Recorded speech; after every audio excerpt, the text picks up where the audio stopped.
All right.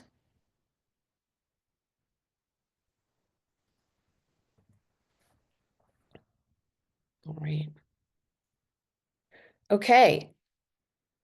Welcome, everybody. You are I'm Jill Kaufman. I'm a therapist, divorce coach, and a co-parenting expert. And you are at the live launch event, Mistake Proof Your Divorce. Okay. So we may have a couple people coming in, and I apologize for that. So I was asking everybody to put in the chat where you're from, because we have people from all over, and I love to see where everybody's from. Um, so let us start the presentation. Okay, so I am Jill Kaufman. I'm a therapist, divorce coach, an author, a parent educator, and a divorce mediator. I was also divorced, a very high conflict divorce in 2012, and I had 3 minor children. And I've also worked with hundreds and hundreds of people going through divorce. So I know what you are going through. So if you could put in the chat where you are in your divorce. So if you are thinking about divorce, put 1. If you've just started the divorce process, put 2 into the chat. If you're in the middle of your divorce, put 3. If you're at the end of your divorce, put 4. And if you're already divorced, which we probably won't have that many people already divorced, put 5 into the chat. So I am going to take a look. And we have 1, so somebody's thinking about it. 2, somebody's just started. Another 1. 3, you're in the middle. Somewhere between just started and in the middle. Yeah, I totally get that. So we have all different, we don't have people towards the end, which makes sense because you probably don't need as much help if you're towards the end. But we are going to go over so much in this workshop. So very relevant to whatever stage that you're at. So I'm going to talk about the 3 biggest mistakes that people make. And the first one is letting your emotions get in the way of making decisions. And this is one of the worst things that you can do when you're going through divorce, because divorce is one of the biggest financial transactions that most people have in their life.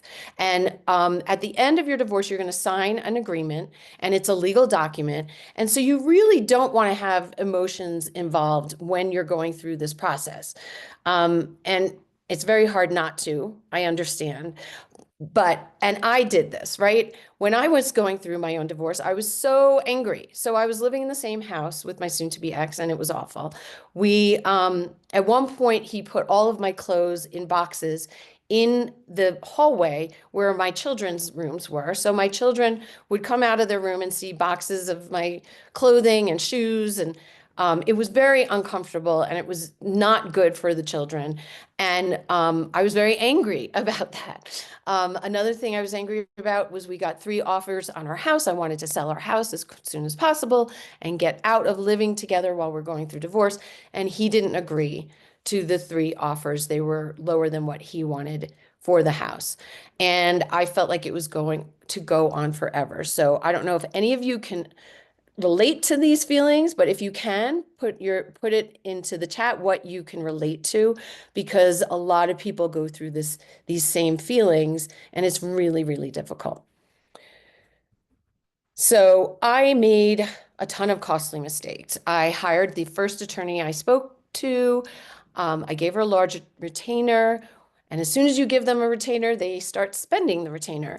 Every email, every phone call, everything that they do, they're going to charge you for, and they're not cheap. So I got an attorney, and then my ex said, "You have an attorney. I need to get an attorney." So immediately we were adversaries, which is not what you want to be when you're going through this. I mean, you are adversaries, but you want to be as amicable as possible because you want to come up with solutions that are good for both of you. And I'm going to talk about that later. So another mistake I made was I vented to my attorney. And venting to your attorney is very, very expensive. You pay for that. They're not mental health professionals. They really don't know how to help you when you're venting. So you're spending a lot of money on a professional that's not there expertise. So that's a big, big mistake. And the other mistake I made was I blindly followed my attorney's advice until a certain point, which I will talk about. The other thing I wanted to mention is that divorce is a loss. And it's not like other losses. For example, if you lose a person, your community gathers around you. They send you flowers, they send you notes, they ask you, they bring you food. The community really understands that kind of loss and they feel for you, and you feel not alone and isolated. Divorce is not like that. People don't send you flowers and cards and ask you, how you're doing. It's a very different experience. It's very isolating. And in addition, divorce isn't just one loss. There's so many losses when you're going through divorce. There's loss of the intact family. There's loss of status in the community. There's loss of time with your children, loss of friends, family, possibly in-laws. There's loss of your home. So there's so many losses that you're dealing with, and people don't know what to say. So they may not even say anything to you. They may judge you. They may say something that makes you feel worse. So there's so many things that go on when you go through divorce that it makes it a really difficult time. And meanwhile, while you're going through this loss, you're grieving, you're sad, um, you you have to do, I'm sorry, I didn't mean to do that. Sorry about that. Okay, you have to do everything, like take care of your kids. I don't know why it's not letting me do this. Okay, sorry, I'm gonna go back. Um, You have to work, take care of your kids, shop, cook, do laundry, clean, take care of your dog, take care of yourself, hire an attorney, create a parenting plan, make critical financial decisions, separate your finances, negotiate your divorce agreement. How can you do that? Right? How can you do that? So, is anybody feeling these same stresses and wondering how you're supposed to do that? Um, are you angry? What are you feeling right now? The people who are here, if you could put in the chat, are you angry, sad? Are you feeling both, or are you feeling something else? Write in the chat. The first person who writes is going to get a prize. So let's see. Frustrated and exhausted. Kristen, you get a prize. Jody, if you could get her email, we're going to give her my book. Okay. And let's see. I'm confused and a little bit betrayed. Frustrated. I haven't started yet. Taking care of custody first. Agitated. Yeah. I can understand all these things. These are very, very normal. And the problem is you can't make decisions when you're feeling this level of emotion, right? And I'm going to talk a little bit more about what to do about that. So congratulations, Kristen. I'm excited that you got that. Okay, so I haven't filed yet. Fighting anger, betrayal, resentment, and fear. Exactly. Okay. So anger is a huge, huge thing that people feel when they're going through divorce. And I get it. I was feeling that way too. But what you have to realize is holding on to anger, I love this quote by Buddha, is like drinking poison and expecting the other person to die. So the anger that you're feeling is really hurting you. It's not really affecting the other person. So you really have to find a way to put aside the anger for a certain amount of time so that you can think clearly. And I have specific tools to help you do this. Okay, so this is the first tool. So you really need to get out of this is your brain, this is your amygdala, it's the base, the central base part of your brain. It was developed first. And when you're stressed or angry or your heart's pumping, when your ex sends you a mean text or you get a letter from their lawyer, and you have a reaction, you usually go to this amygdala part of your brain. It cuts off the prefrontal cortex. The amygdala is what is functioning. And the reason for that is it goes back to when you were being chased, in when you're in the medieval, not medieval, like way back to cavemen.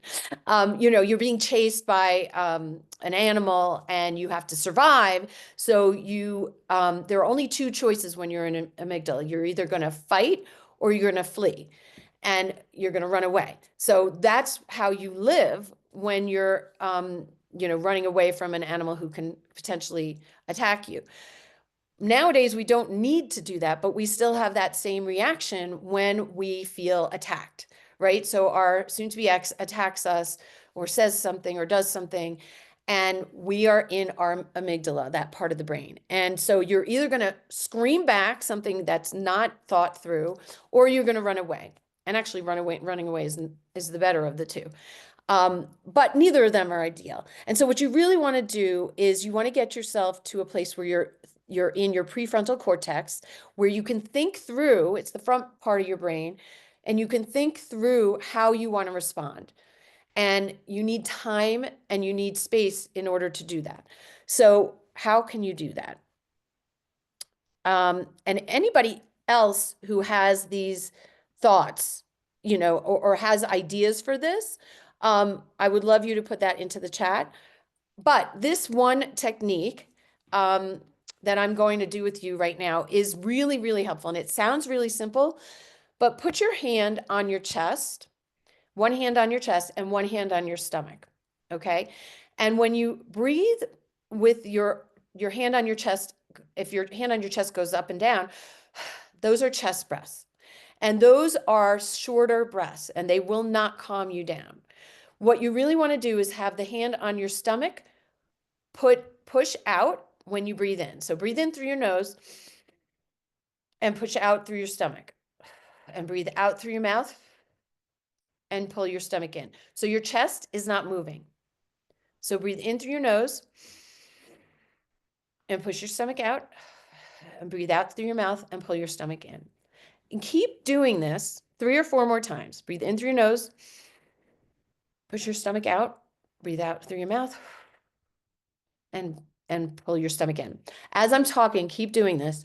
Is anyone feeling a little bit lightheaded? Because if you are, then you're doing it right. And you really want to feel lightheaded, because what happens is your brain releases a hormone that calms the rest of your body. And it does that as you take really deep breaths. The chest breaths are not going to be deep. Your lungs are a muscle that will extend, elongate out your rib, the bottom of your ribs, where your ribs are, and out your stomach. And that's significantly bigger than the chest breaths. And the more you do this, the bigger your lungs will get and the easier this will be for you. So I encourage you to practice this before you go to sleep. Do 10 to 20 abdominal breaths and you'll be amazed. It makes you feel calm. It enables you to go to sleep. And you really are able to get yourself into your prefrontal cortex, and that's the goal. So that's one really good technique. Is anybody feeling a little bit lightheaded from doing that? Put it in the chat. Put yes if you are. I'd love to find out if it worked. If not, you need to practice it when you go after this workshop. So another technique, if you're having angry thoughts like, how could she say that? That's not fair. Why does he always get his way? Why is she so hurtful and mean? Is replacing your thoughts with alternative positive thoughts. And there's whoever got my book, you're going to get a whole step-by-step way to go through this. I don't have really time to go into it right now, but you can replace your these angry thoughts with, it doesn't matter what she says. I know I'm a good person. Things might not be fair right now, but I'm going to be okay. It's okay if he gets his way right now. I will fight for what I need when I need to in the agreement. She may be mean, but I'm going to be respectful. I need to feel good about myself. So these are all examples of ways you can change your angry thoughts. And what happens is you can't do that when you're all, triggered by your soon-to-be ex. You have to be able to get yourself into your prefrontal cortex. Okay, So now processing your emotions. As you're going through divorce, it's very stressful, and you are not going to be able to move forward in your healing process as quickly as when you're done with your divorce. But you can start the process. And one of the ways to do that is to process your emotions. Um, Write a letter. These are all examples. Write a letter to your ex sharing your anger or sadness, but don't send it. Write what you have learned from your marriage. Write down your fears, write down your regrets, write what you're ashamed of, write what you're grateful for, write what you've learned about yourself, write about your strengths, write what you miss about your ex and your married life, and write what you're excited about. So these are all examples of ways you can journal and you can write, get your emotions out. And it's really important to get your emotions out, not 24/7 as you're going through divorce because you won't be able to function, but in certain times during the day, maybe you have a half an hour every day where you write down and process your emotions. Does anybody do this? I'd love to hear from you to hear if you are doing something like this. Um, okay, so took a while. Here we go. X is hiding assets and claims he was no longer, that we know how long. Okay. Took a while to get past the anger. Now I'm accepting what I may lose after all of this. Realize that I have my autonomy and freedom, priceless. That is a perfect example of processing your emotions and changing your self-talk um, into something more positive. And that's exactly what I'm talking about. And I'm going to get into that more. Okay. Let me get to the next. Okay, you want to focus on the end result and not the battle of the moment. And this is the mistake that so many people make. I did it too. I was so consumed about like getting my fair share that I took things out of the house and hid them at my friend's house. I am not proud of that. But it was a mistake. I really didn't understand how those little things that I had taken were not really important in the end. So the more you can focus on the end result, the better it is um, for you doing well in your divorce process. Because if you get caught up in the battle, you can shoot um, emails to your attorney, and you're going to be paying for every email. Let's say you're fighting over something that, like a table that he ruined. Let's say he messed up something in the house. And you send the email to your attorney sends the email to their attorney.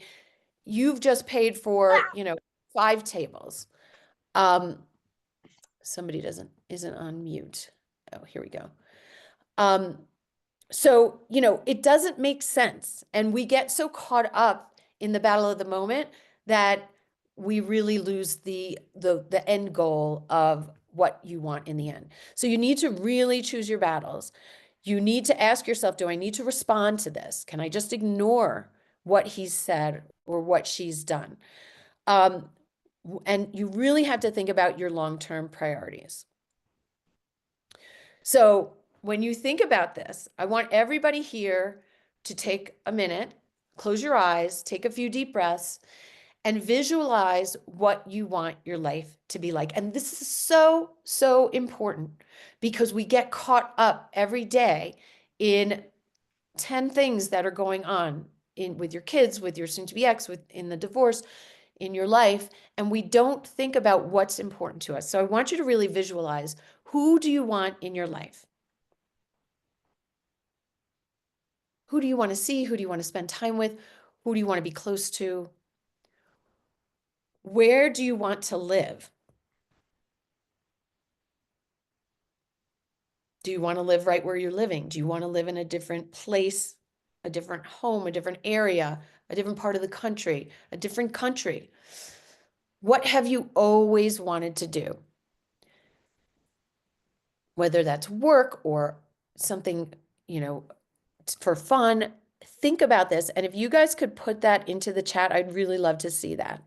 What it is that you'd like to do.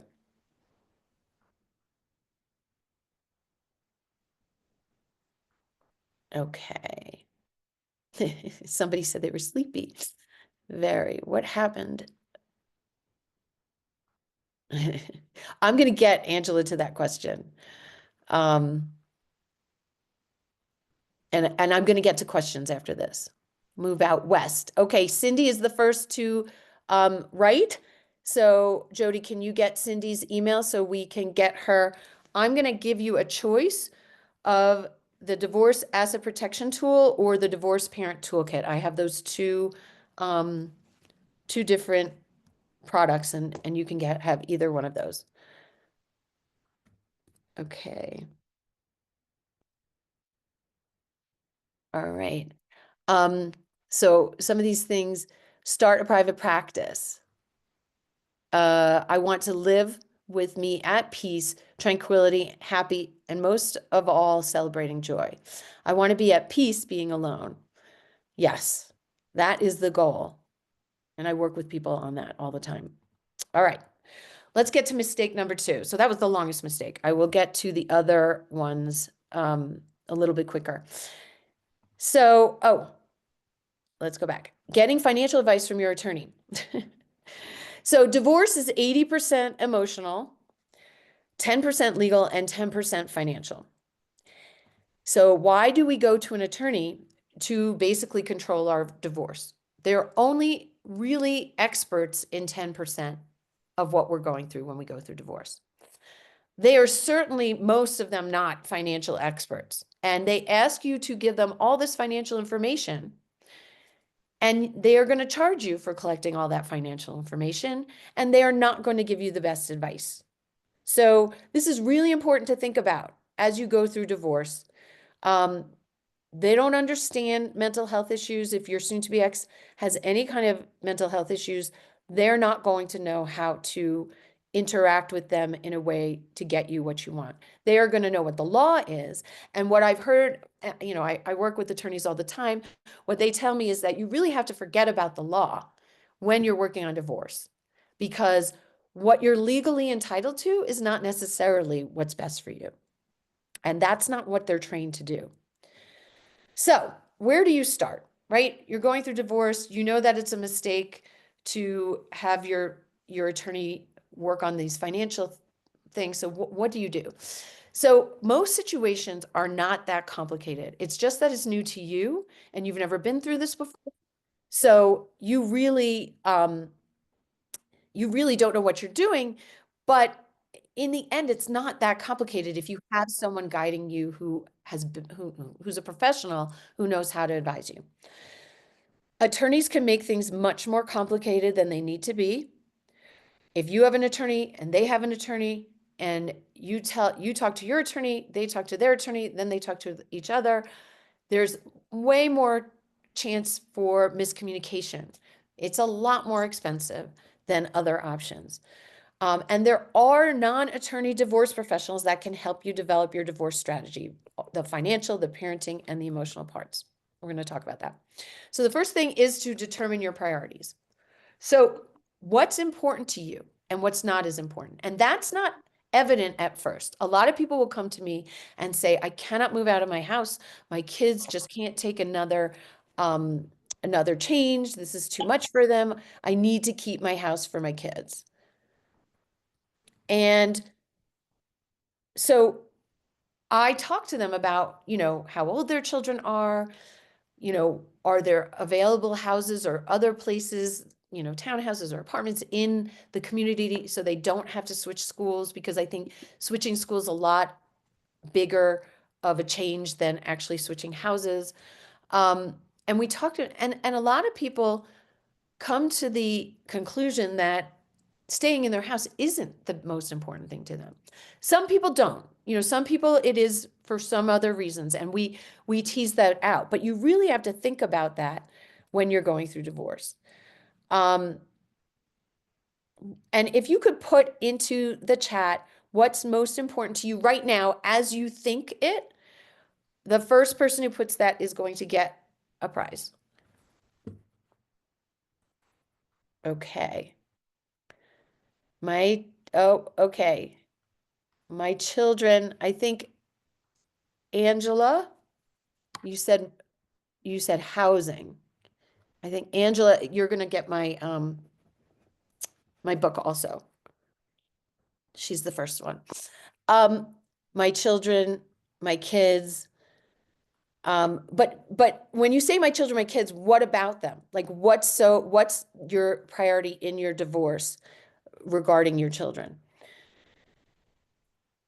What if staying in the house is important to the kids? I could care less, honestly, but they will be devastated. I want what's best for them. So I tell people, and it depends on your children. You do know your children, but children do, they're very resilient.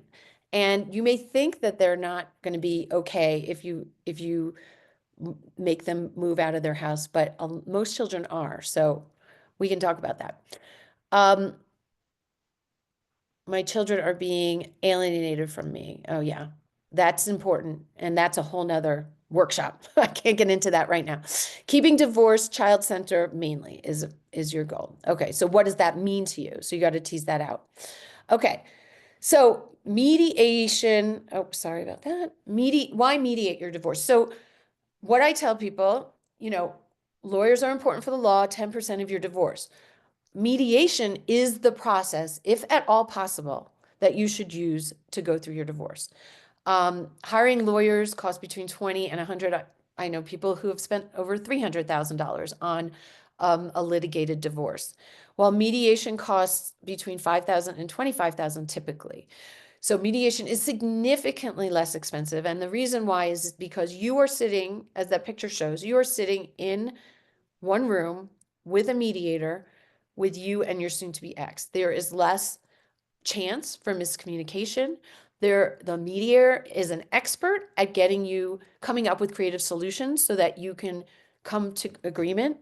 And attorneys focus on getting you the best deal and can increase conflict, while mediators focus on creative solutions and can minimize the conflict. So the big question you want to ask your attorney, if you have one, will you work as a consultant? Will you work for me when I need you? Not controlling the whole divorce. That's a big tip that I give people.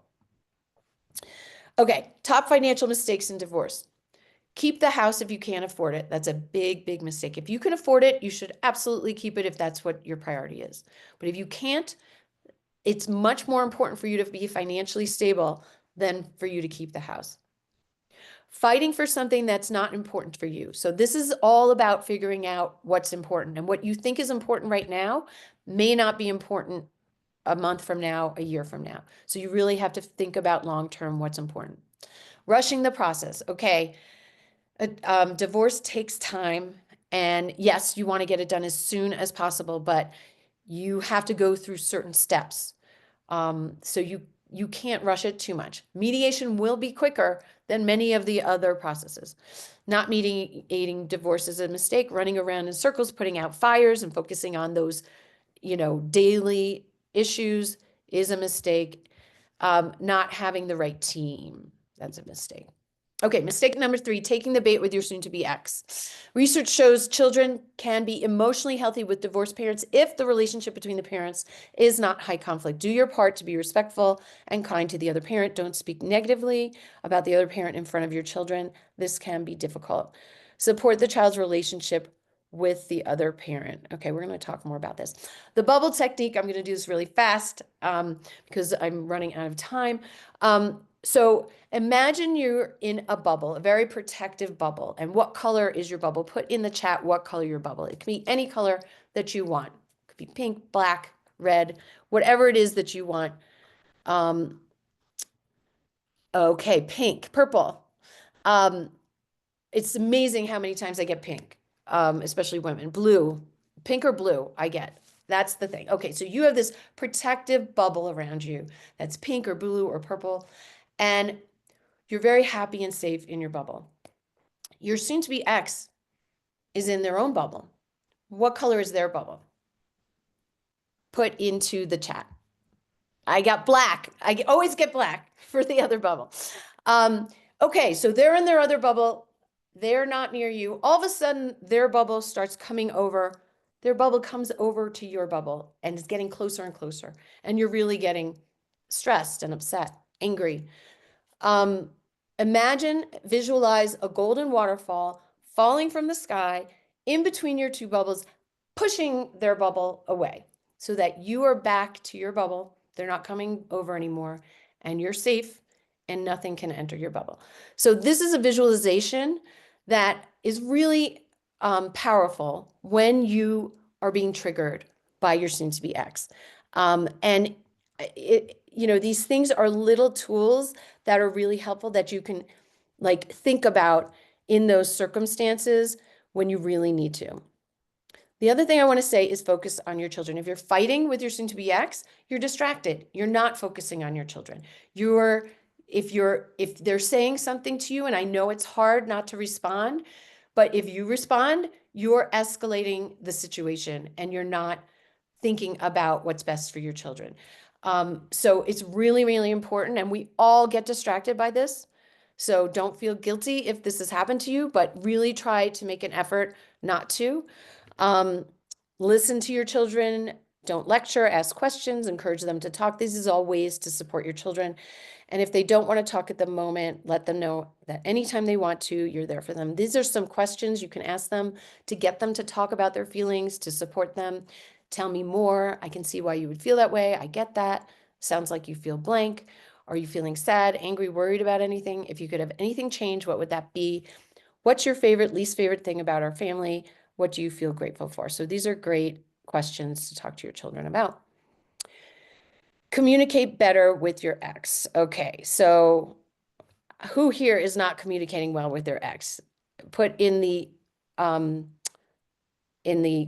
chat me if you're not communicating well with your ex, because most people are not, right? And not enough boundaries, Kristen. Okay. Oops, sorry about that again.